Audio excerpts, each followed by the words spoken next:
Я считаю, что политические реформы в стране – это необходимое и вообще безоговорочное условие для модернизации всех систем государства. Решение ее сложно структурированных, институциональных проблем. Более того, вообще любые разговоры о коррупции, о борьбе с коррупцией, о реализации эффективной политики в сфере безопасности, экономики или социальной сферы просто бессмысленны без политических реформ. Под самими реформами я понимаю создание нового общественного договора. Конституции Второй Республики. Первая республика – это целая эпоха, выраженная в Конституции 1994 года. Она закончилась, и вместе с ней ушли все те политические, экономические и социальные условия, при которых эта архитектура государственного устройства была полезна для общества и государства. Наступает совершенно новое время, и нужно договориться о новых правилах существования нашего общества. Прежде всего, на мой взгляд, мы должны уйти от президентской модели, потому что концентрация власти в руках одного человека – это авторитаризм, диктатура, тирания, это полное отсутствие ответственности перед народом, это беззаконие и несправедливое распределение экономических благ. Что мы наблюдаем все последние годы.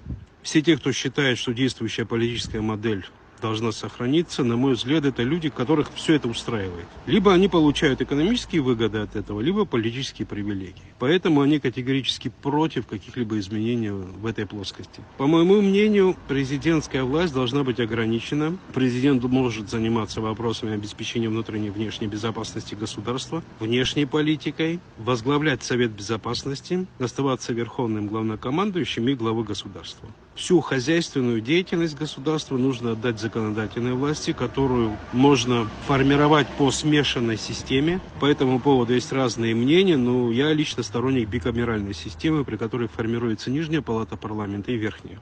Нижнюю палату парламента можно формировать по партийным спискам, на мой взгляд. Ей придается право назначения премьер-министра страны и реализация социально-экономической политики в рамках тех предвыборных программ, которые политические партии будут озвучивать.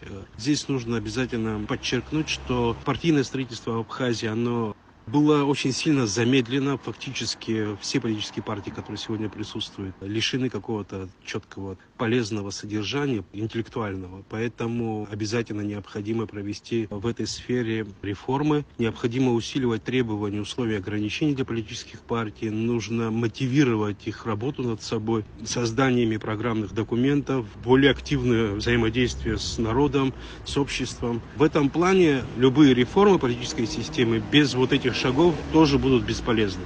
Для недопущения дуализма власти в целях избежания конституционных кризисов, общественно-политических конфликтов, как стабилизирующий орган создается Верхняя палата, собственно, само Народное собрание, из мажоритариев, как представительный орган.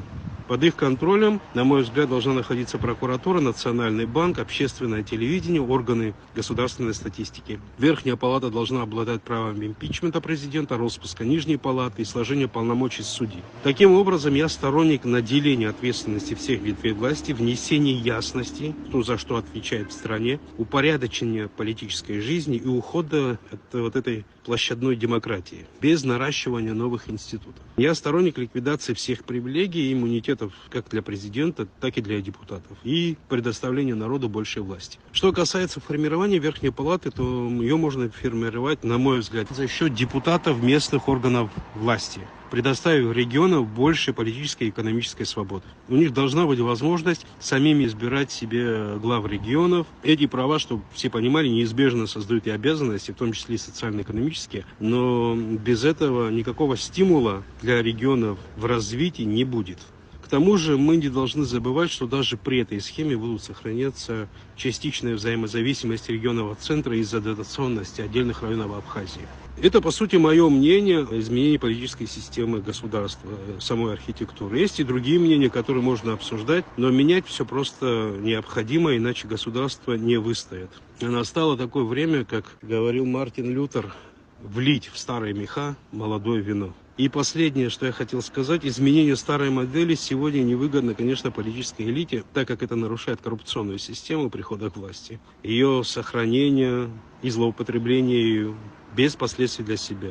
Старая политическая модель позволяет президенту управлять всеми ветвями власти в той или иной степени. Это уже явственно видно по той действительности, которая нас окружает. Это позволяет ему проталкивать на ключевые посты своих сторонников, соратников, родственников и таким образом усиливать свою вертикаль власти, которая так избыточно укреплена и скоро полностью перевалится, на мой взгляд, в авторитаризм. В общем, нам нужна новая конституция, нужна новая глава в истории Абхазии. А иначе мы не сможем выйти из того кризиса, в котором мы перманентно находимся уже с 2004 года. На мой взгляд, вообще уже в 2004 году было очевидно, что жизненный цикл старой конституции, конституции 1994 года, закончился. Уже тогда нужно было экстренно принимать решение о разработке нового документа, новые модели политической системы государства, где власть более эффективно, более справедливо была бы распределена между всеми ветвями. Такое у меня мнение по этому поводу.